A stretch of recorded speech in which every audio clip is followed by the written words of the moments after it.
Now we can bring in Laura Blumenfeld. She's a Middle East analyst at the Johns Hopkins University in Washington, D.C. and previously a senior policy advisor on the State Department's Israeli-Palestinian negotiating team. Laura, welcome to DW. How do you view this agreement that's now in place? Can that be a first step to lasting peace?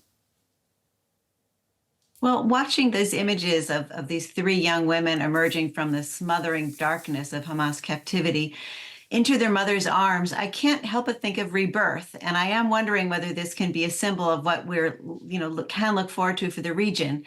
I think it all depends on one thing, which is leadership, because these kind of trade-offs, whether it's a hostage deal or a peace deal, are a kind of pain-gain trade-off.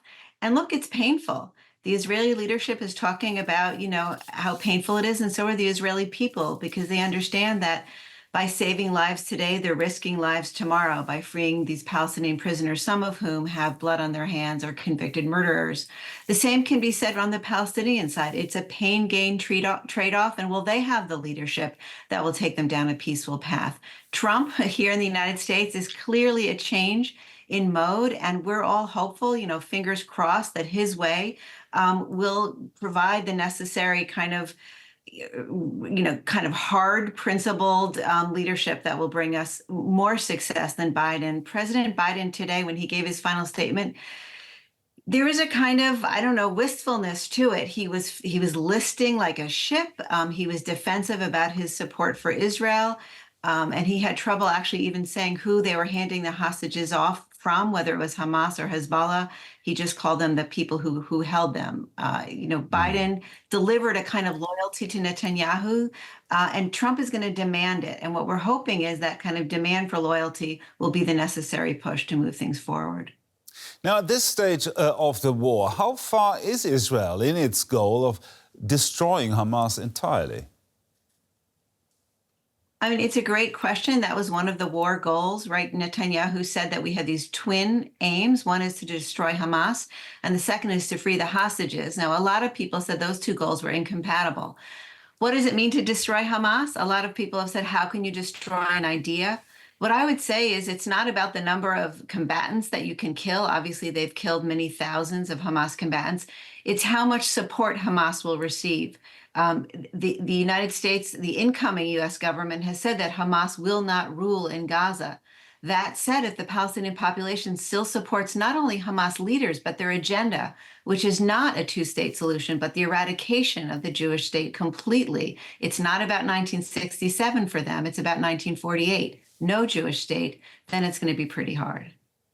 Now, what do you think needs to happen next? And you touched upon this when you were talking about the different approach that the Trump administration will presumably have. So what needs to happen next? Well, it's fascinating. Trump brokered the Abraham Accords. I would say for his second term, he's got two things in mind: oil wells and Nobels, right? He'd like to create economic prosperity, which means partnering with those oil-rich Gulf states, and Nobel Prize, which he felt like he'd been cheated out of by not being rewarded for the Abraham Accords. If he expands the Abraham Accords, I would call it the Benjamin Accords, because I think for him, for Trump, it's Trump Incorporated. It's all about the Benjamins, baby, the dollar signs. If they can harness that, starting first by pushing back on Iran, I think that would be goal number one. Iran has been the kind of bad actor, funding and supporting and arming and training all of these proxies that have been debilitated, if not destroyed, by Israel over the last 15 miserable months.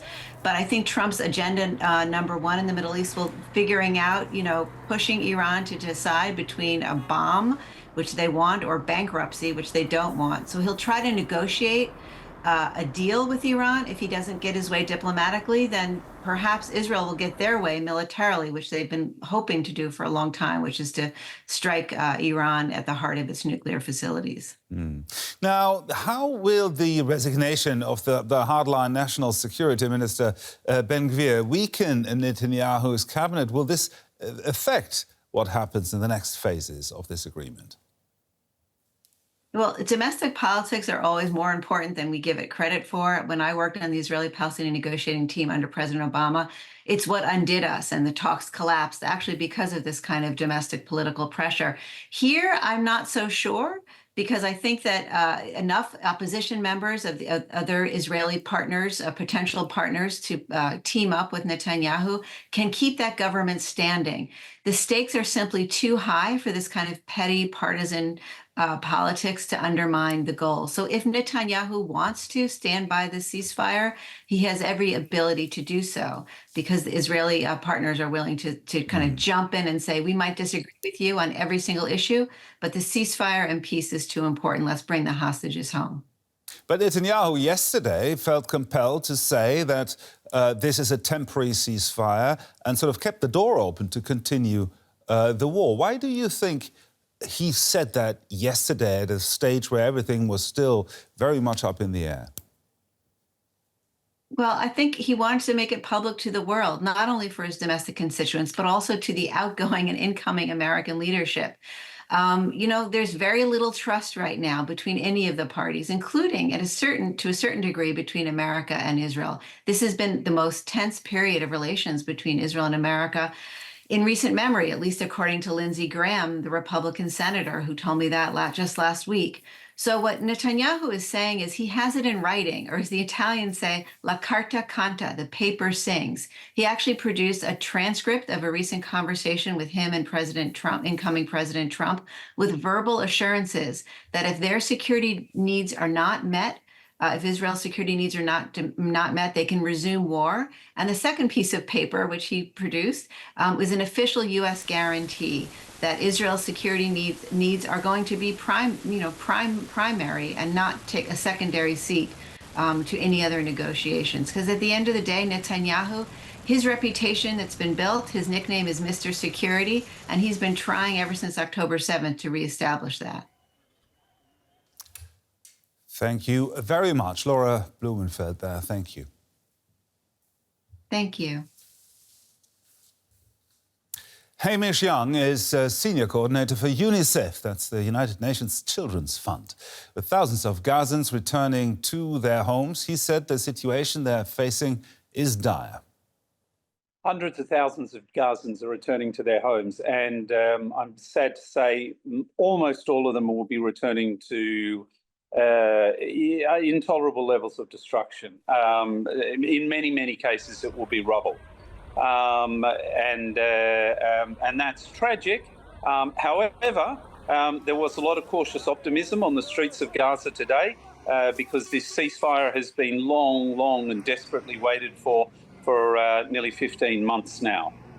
So there was a lot of cautious optimism.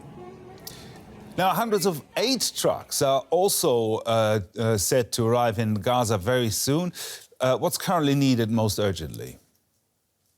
Most urgently is needed food, and in fact, they're not just set to arrive, they are rolling now. They're coming in as we speak.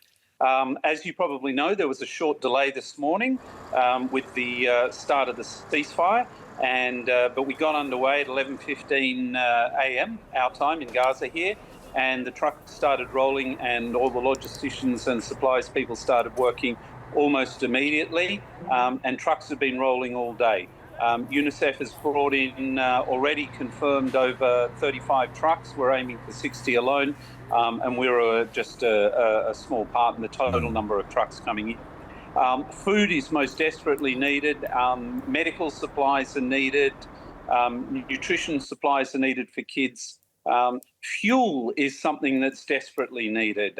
Fuel is needed most critically to run the hospitals. Because the power infrastructure of Gaza has been destroyed. The electrical plant is down, the power transmission lines are down. So hospitals are entirely dependent on generators for things like incubators and respirators. They're keeping people alive. Fuel's needed for the bakeries. Fuel's needed to run the telecommunications system, which is also vital here in Gaza. Now, according to your organization, UNICEF, 17,000 children have either lost their parents or been separated from them in Gaza. How do you go about reuniting them? We work through some incredible local organisations, really, who have some wonderful child psychologists and therapists that look after children, because, of course, almost every child in Gaza, I would add also many children in Israel as well, have been severely traumatised by this conflict. And they work with their community networks, their community contacts. Gazan society is close-knit, so they're working together to find the family members of the children that have been lost. We had one 4-year-old girl right at the beginning of the conflict who was picked up and handed to us and our partners, and she was severely traumatised and was not able to speak. And despite the fact that she was non-verbal, the local organisation eventually took some months, but they treated her and were able to find her family. So that's a really good indication of how it can be done. And I'd also just add, right at the moment, looking out for children and trying to avoid the separation of children is very high on our protection agenda, because as families move, children are at greatly increased risk of being separated from their carers. Mm. And briefly, if you can, where do you see all this going over the next days and, in fact, the next 6 weeks? In the coming days, people will continue to go home, no matter what condition their homes are in. Home is home. So we've already seen people moving into places like Rafah, and then in a week, or it could be in 2 weeks, that the checkpoints will allow people to move into Gaza City. There we expect a lot of people to go. There are a huge need for relief and rehabilitation there. For UNICEF, our primary focus there will be on increasing the supply of clean water and ensuring that there are sanitary conditions.